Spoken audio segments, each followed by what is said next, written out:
Hello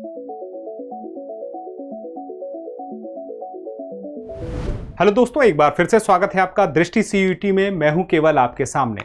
दोस्तों, जैसे कि आपको पता है कि परीक्षा की तिथि अब आ ही चुकी है। आप सब अपनी अपनी परीक्षा लगातार दे रहे होंगे और देने वाले होंगे। इस क्रम में ज़रूरी हो जाता है कि थोड़ा सा सवालों का अभ्यास कर लिया जाए। तो इसी बात को ध्यान में रखते हुए हम कुछ सवालों का अभ्यास करेंगे और लगातार यह सीरीज आपके सामने जिस तरह से सीयूईटी की आ रही है, टारगेट सीयूईटी सीरीज, इसमें आज करंट अफेयर का तीसरा एपिसोड है सवालों के सिलसिले का। तो चलिए पहले सवाल से शुरू करते हैं। फोन पे ने हाल ही में किस देश में यूपीआई सेवाएं लॉन्च की है? देखिए, भारत में तो है ही फोन पे, लेकिन अभी किसी और देश में यूपीआई सेवा लॉन्च हुई है। और यूपीआई किसने लॉन्च किया है? फोन पे ने। कि कहां किया है? बांग्लादेश, नेपाल, श्रीलंका या भूटान? तो सही जवाब है सी यानी कि श्रीलंका। श्रीलंका पर फोन पे ने। अब देखिए, फोन पे पे क्यों महत्वपूर्ण सवाल बनती है, क्योंकि इसका मुख्यालय फोन पे का कहां है? बेंगलुरु का है। यूपीआई सेवा है फोन पे के द्वारा शुरू की गई है और नाम क्या रहेगा भुगतान शुरू करने के लिए? लंका पे के साथ सहयोग किया गया है। मतलब लंका पे वहां की एक पेमेंट सर्विस है, उसके साथ मिलकर के सहयोग किया गया है कि यूपीआई सर्विस को वहां पर श्रीलंका में एक्टिव किया जा सके। चलिए अगला सवाल। हाल ही में साहित्य अकादमी फेलोशिप से किसे सम्मानित किया गया है? विक्रम सेठ, रस्किन बॉन्ड, अरुंधति राय या फिर चेतन भगत? देखिए, साहित्य अकादमी फेलोशिप, अब ये साहित्य अकादमी फेलोशिप कौन देगा? साहित्य अकादमी देगी। साहित्य अकादमी जिसकी स्थापना वर्ष 1954 में हुई थी, वह दे रही है रस्किन बॉन्ड को। रस्किन बॉन्ड ब्रिटिश भारतीय लेखक हैं। अब जैसा इनका नाम है ना, इससे इनकी पहचान यही है, ब्रिटिश भारतीय लेखक। तो स्पष्ट है यह अभी किसे मिला है साहित्य अकादमी फेलोशिप? साहित्य अकादमी के द्वारा रस्किन बॉन्ड को दिया गया है। और साहित्य अकादमी साहित्य के क्षेत्र में कार्य करने वाली संस्था है। अब चलिए देखिए, भारतीय वायुसेना ने एयर ड्रॉप के लिए भीष्म पोर्टेबल अस्पताल का परीक्षण कहां पर किया है? देखिए, भीष्म पोर्टेबल अस्पताल का परीक्षण किसने किया है? भारतीय वायुसेना ने।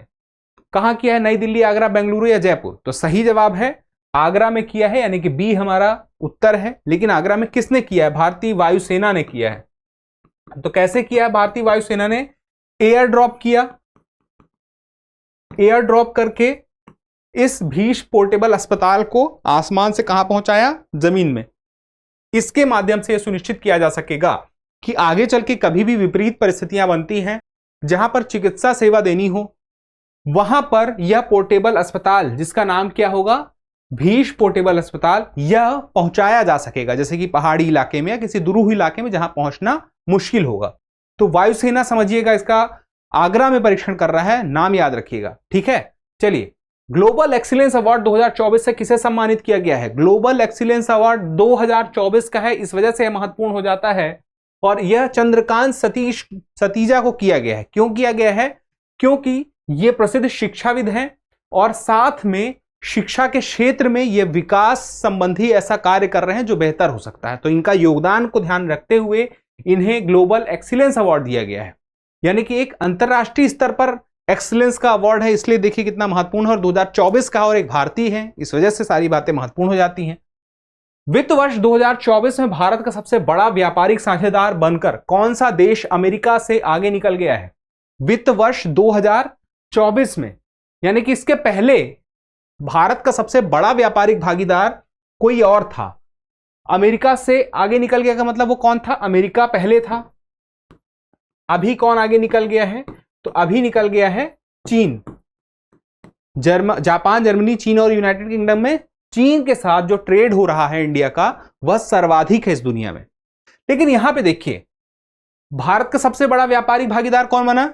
चीन बन गया है 2024 में। इसके पहले अमेरिका था। लेकिन अभी भी देखें तो चीन से हम ज्यादा सामान आयात करते हैं और अपेक्षाकृत अमेरिका की बात करें तो अमेरिका को हम ज्यादा सामान निर्यात करते हैं, यानी कि एक्सपोर्ट करते हैं। तो यहां पे चीन ने अमेरिका को पीछे छोड़ दिया है। और जो ट्रेड की बात करें तो टोटल ट्रेड, इंपोर्ट और एक्सपोर्ट को मिलाया जाए तो 118 अरब डॉलर का है भारत और चीन के बीच में। तो इस 118 अरब डॉलर के ट्रेड में देखा जाए तो हम आयात ज्यादा करते हैं, यह स्पष्ट रखिएगा अंतर जो भी है। भारत के 85वें 85th शतरंज ग्रैंड मास्टर कौन बने हैं? निहाल सरीन, श्याम निखिल, अर्जुन एरिगैसी या रौनक साधवानी? अब यहां पे देखिए 85वें हैं, और भी बन चुके हैं, आगे और बनते रहेंगे, अब तक हो सकता है बन भी गए हों। ग्रैंड मास्टर हैं। ग्रैंड मास्टर किस में दिया जाता है? शतरंज में दी जाने वाली एक तरह से देखा जाए तो उपलब्धि है। किसे मिलेगा? एक खास रेटिंग, एलो रेटिंग होती है, वह जब 2500 से ज्यादा हो जाती है तभी ग्रैंड मास्टर का खिताब मिलता है। तो किसे मिला है अभी? वह मिला है श्याम निखिल को, तो याद रखिएगा। अगला देखिए, कौन सा साहित्यिक कृतियां यूनेस्को की विश्व एशिया प्रशांत क्षेत्रीय स्मृति में अंकित की गई हैं? महाभारत, रामायण और भगवत गीता, रामचरितमानस, पंचतंत्र और सहृदय लोक लोकल, फिर उसके बाद है वेद, उपनिषद और पुराण, फिर उसके बाद है मनुस्मृति, अर्थशास्त्र और अभिज्ञान शाकुंतलम। सही जवाब क्या है? सही जवाब है रामचरितमानस, पंचतंत्र और सहृदय लोक लोकन। इसे यूनेस्को के विश्व एशिया प्रशांत क्षेत्रीय स्मृति में जगह मिली है। तो देखिए, साहित्यिक कृतियां हैं तीनों की तीनों, यूनेस्को की सूची में आया है। किस प्रकार के? विश्व एशिया प्रशांत क्षेत्रीय स्मृति सूची में। तीनों के बारे में पता होगा। रामचरितमानस गोस्वामी तुलसीदास जी के द्वारा लिखी गई है, राम भगवान राम का चरित्र है इसमें। इसके बाद पंचतंत्र पंडित विष्णु शर्मा के द्वारा, देखिए जानवरों के माध्यम से शिक्षाप्रद कहानियां यहां पर मौजूद हैं। इसके अलावा सहृदय लोक लोकन, इसमें क्या है? इसमें है काव्य संबंधी शास्त्र जो ज्ञान है वह यहां पर मिलेगा। उत्तर क्या है? बी। आगे देखते हैं, ये जवाब आप देख चुके हैं। अब देखिए, सेल भिलाई छत्तीसगढ़ में अपनी तरह की पहली कौन सी परियोजना स्थापित करने जा रहा है? कौन? सेल, SAIL, भिलाई छत्तीसगढ़ में कर रहा है अपने प्रकार की, यानी कि अपने द्वारा पहली है इस प्रकार की परियोजना। तो क्या है? 10 मेगावाट पवन farm, 15 megawatt floating solar plant, 20 megawatt biomass संयंत्र या 25 मेगावाट जल विद्युत संयंत्र। सही जवाब क्या है? 15 मेगावाट फ्लोटिंग सोलर प्लांट। और अपने आप में सेल पहली बार ऐसा कर रहा है। सेल का मतलब क्या है? सेल का मतलब है स्टील अथॉरिटी ऑफ इंडिया, इसी को शॉर्ट में क्या बोलते हैं? SAIL, cell. छत्तीसगढ़ में देखिए कहां? भिलाई में। यह अपने आप में पहली बार इस तरह का है कहीं पे कि 15 मेगावाट का फ्लोटिंग है और सोलर प्लांट है। चलिए आगे बढ़ते हैं। सवाल है, मेघालय की पहली महिला पुलिस महानिदेशक DGP के रूप में किसे नियुक्त किया गया है? किरण बेदी, इदाशीशा नोंगरांग, विमला मेहरा और अर्चना रामा सुंदरम। सही जवाब क्या है? सही जवाब है इदाशीशा नोंगरांग। कहां की है? मेघालय की है पहली महिला पुलिस महानिदेशक, यानी कि DGP बोलते हैं किसी राज्य में पुलिस के मामले में, यानी जो पुलिस का विभाग है उसमें शीर्ष अधिकारी होता है, DGP होता है, और पहली महिला है उस राज्य की जो DGP के पद पर पहुंची है, इस वजह से महत्वपूर्ण हो जाता है। नाम है इदाशीशा नोंगरांग। मेघालय के बारे में स्पष्ट रखिएगा, मेघालय एक ऐसा राज्य है, भारत में सिक्किम भी है लेकिन मेघालय एक ऐसा राज्य है जो कि देखा जाए तो एकमात्र राज्य असम के साथ सीमा बनाता है, बाकी दूसरी तरफ से बांग्लादेश के साथ सीमा बनाता है। उसके अलावा कोई और राज्य नहीं, कोई और देश नहीं। चलिए आगे देखते हैं। इफको के अध्यक्ष के रूप में किसे नियुक्त किया गया है? शरद पवार, अजय त्यागी, दिलीप संघानी या फिर पवन गोयनका? इसका सही जवाब है दिलीप संघानी। दिलीप संघानी को इफको का अध्यक्ष चुना गया है, अभी हाल ही में मार्च में चुना गया है। अब इफको देखिए काम क्या है? भारतीय किसान उर्वरक सहकारी, इसी को इफको बोलते हैं। इफको क्यों बोलते हैं? क्योंकि Indian farmers fertiliser cooperative limited, और इसी का शॉर्ट फॉर्म क्या हो जाएगा? इफको। तो अब समझ गए अध्यक्ष किसका चुना गया है? भारतीय किसान उर्वरक सहकारी का, शॉर्ट में इफको बोलते हैं, तो कंफ्यूज मत होइएगा। प्रतिष्ठित पंडित लच्छू महाराज पुरस्कार कला के क्षेत्र का पुरस्कार है, तो किसे मिलेगा? कलाकार को मिलेगा। तो यह पुरस्कार किसे मिला है? लता मंगेशकर और आशा भोसले, हेमा मालिनी, सायरा बानो, शबाना आजमी, स्मिता पाटिल या रेखा और जया बच्चन? सही जवाब क्या है? हेमा मालिनी और सायरा बानो। हेमा मालिनी और सायरा बानो को मिला है कौन सा पुरस्कार है? पुरस्कार का नाम पंडित लच्छू महाराज पुरस्कार। अगर आपको पता है पंडित लच्छू महाराज कौन है, किस लिए प्रसिद्ध हैं, तो आप कमेंट करके मुझे बता भी सकते हैं। चलिए आगे बढ़ते हैं। प्रतिष्ठित गोल्डमैन पर्यावरण पुरस्कार 2024 किसने जीता? वंदना शिवा, मेधा पाटकर, आलोक शुक्ला या सुनीता नारायण? प्रतिष्ठित गोल्डमैन पर्यावरण पुरस्कार, जैसा इस पुरस्कार का नाम है वैसा इसका काम है। किससे संबंधित पुरस्कार है? पर्यावरण से। गोल्डमैन पर्यावरण पुरस्कार पर्यावरण के क्षेत्र में दिया जाने वाला पुरस्कार है, और किसे मिला है? आलोक शुक्ला को मिला है। और क्यों मिला है? क्योंकि आलोक शुक्ला ने छत्तीसगढ़ में हसदेव अभयारण्य क्षेत्र में जो वन प्रभावित हो रहा था, वन क्षेत्र प्रभावित हो रहा था कोयला खदानों की वजह से, उस क्षेत्र की जैव विविधता को बचा लिया। इस बचाने के क्रम में ही उन्हें यह पुरस्कार मिला, गोल्डमैन पर्यावरण पुरस्कार। चलिए, सरकार ने किस संगठन को प्रतिष्ठित नवरत्न का दर्जा दिया है? सामने 4 है, एनटीपीसी लिमिटेड, IRED इरडा बोलते हैं, सेल, और इसके बाद GAIL। किसे मिला है? IRED इरडा को मिला है। क्या नाम है इसका पूरा? भारतीय अक्षय ऊर्जा विकास संघ। तो इस भारतीय अक्षय ऊर्जा विकास संघ को इंग्लिश में क्या कहते हैं? Indian renewable energy and development agency. इसे अभी हाल ही में किसका दर्जा मिला है? नवरत्न का दर्जा मिला है। तो नवरत्न का दर्जा होता है, महारत्न का दर्जा होता है। आपने तैयारी की होगी, अच्छा ठीक ठाक रिवीजन कर लिया है, तो एक बार चाहें तो आप मुझे कमेंट करके ये भी बता सकते हैं कि अभी नवरत्न की संख्या कितनी है, महारत्न की संख्या कितनी है। चलिए आगे बढ़ते हैं। WFI एथलीट आयोग के अध्यक्ष के रूप में किसे चुना गया है? बजरंग पुनिया, सुशील कुमार, नरसिंह यादव या Yogeshwar Dutt? WFI wrestling federation of India athlete आयोग के अध्यक्ष के रूप में चुना गया है नरसिंह यादव को। तो WFI क्या है समझ गए, अब इसका अध्यक्ष नरसिंह यादव को। ठीक है, चलिए आगे जानते हैं। कौन सा विश्व प्रवासन रिपोर्ट जारी करता है? निम्नलिखित में से कौन करता है विश्व प्रवासन? संयुक्त राष्ट्र, विश्व बैंक, अंतरराष्ट्रीय प्रवासन संगठन या यूरोपीय संघ? सही जवाब क्या है? अंतरराष्ट्रीय प्रवासन संगठन करता है, यानी कि सी हमारा सही जवाब है।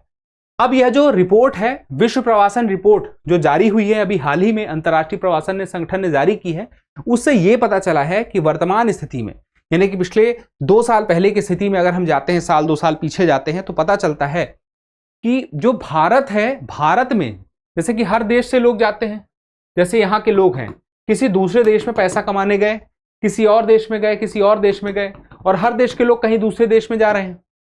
तो दूसरे देश जा करके अपने देश में अपने परिवार को पैसा भेजने वाले लोग जो भी होंगे और उनका कुल जो अमाउंट होगा, ऐसे में सर्वाधिक मात्रा में पैसे अपने देश भारत में भेजा जा रहा है, यह बात समझ में आती है। यानी कि भारत के लोग जो बाहर हैं, जितना अमाउंट वो अपने देश में अपने परिवार के लिए भेजते हैं, वो अमाउंट बाकी दुनिया के देशों के तुलना में जो कि अपने देश से बाहर हैं और वो भेजते हैं, उसके कंपेयर में ज्यादा है।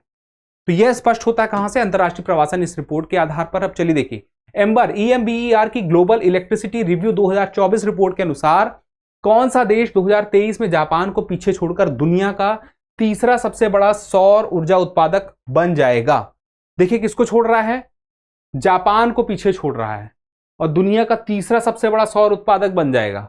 कौन बन जाएगा? चीन, भारत, संयुक्त राज्य अमेरिका या जर्मनी? सही जवाब है भारत। भारत जापान को पीछे छोड़ेगा, यानी कि भारत हो जाएगा तीसरे नंबर पे और जापान हो जाएगा चौथे नंबर पे। किस मामले में? सौर ऊर्जा उत्पादक के मामले में। तो यहां पे इस रिपोर्ट जो थिंक टैंक एम्बर है, इसके माध्यम से रिपोर्ट आई है और 2024 की इस रिपोर्ट से पता चला है। लेकिन सबसे बड़ा कौन सा यहां पे देखिए, सबसे बड़ा जो है वह आपके सामने जो है, भारत तो तीसरा है, जापान चौथा है। आप गेस कीजिए पहला कौन सा है? चीन, अमेरिका या फिर जर्मनी? कमेंट करके बताइए। चलिए, फ्रांस, भारत फ्रांस संयुक्त सैन्य अभ्यास शक्ति का 7वां संस्करण कहां आयोजित किया गया है? भारत फ्रांस संयुक्त सैन्य अभ्यास शक्ति का 7वां संस्करण यह किया गया है मेघालय में।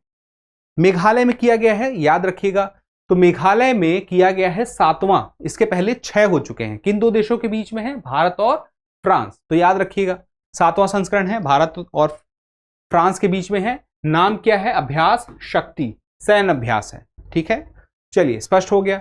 अब देखिए, किस संगठन ने चंद्रमा के दूरवर्ती भाग पर तैनाती के लिए प्रत्युष रेडियो दूरबीन विकसित किया है? यूरोपीय अंतरिक्ष एजेंसी या राष्ट्रीय वैमानिकी एवं अंतरिक्ष प्रशासन या रमन अनुसंधान संगठन और भारतीय अंतरिक्ष अनुसंधान संगठन या फिर चीन राष्ट्रीय अंतरिक्ष प्रशासन? सही जवाब क्या है? सही जवाब है इसका सी का मतलब रमन अनुसंधान संगठन और भारतीय अंतरिक्ष अनुसंधान संगठन मिलकर इन्होंने एक रेडियो दूरबीन तैयार की है जिसका नाम है प्रत्युष, और जिसका काम रहेगा चंद्रमा की तरफ निगरानी करने का। ठीक है, चलिए आगे देखिए, किस संगठन ने GPT-4o-AI का मॉडल विकसित किया है? GPT-4o-AI, AI मतलब क्या हो गया? Artificial intelligence. Google, Microsoft, open AI या फिर फेसबुक? जवाब है ओपन एआई। ओपन एआई ने GPT-4o का जो देखा जाए तो पूरा मॉडल विकसित किया है। और इसमें ओ का मतलब क्या है? देखिए, ओ का खास तात्पर्य है, ओ का मतलब है ओमनी। तो यहां पर एआई कृत्रिम बुद्धिमत्ता की बात होती है और इस जीपीटी के माध्यम से, चैट जीपीटी के माध्यम से क्या हो रहा है? लोग सवालों का जवाब बहुत आसानी से ढूंढ पा रहे हैं, बहुत सारे काम अपने करवा पा रहे हैं, बहुत सारे डेटा एनालाइज करा पा रहे हैं। तो चीजें आर्टिफिशियल इंटेलिजेंस की वजह से आसान हो रही हैं और उसी आसानी करने के क्रम में ओपन एआई ने विकसित किया है। तो तय हो गया इस सवाल का जवाब। फिलहाल के लिए इतना ही। यहां तक हमारा ये एपिसोड पूरा होता है। जल्दी मिलेंगे किसी और एपिसोड में। तब तक के लिए स्वस्थ रहें, मस्त रहें और पढ़ते रहें। धन्यवाद।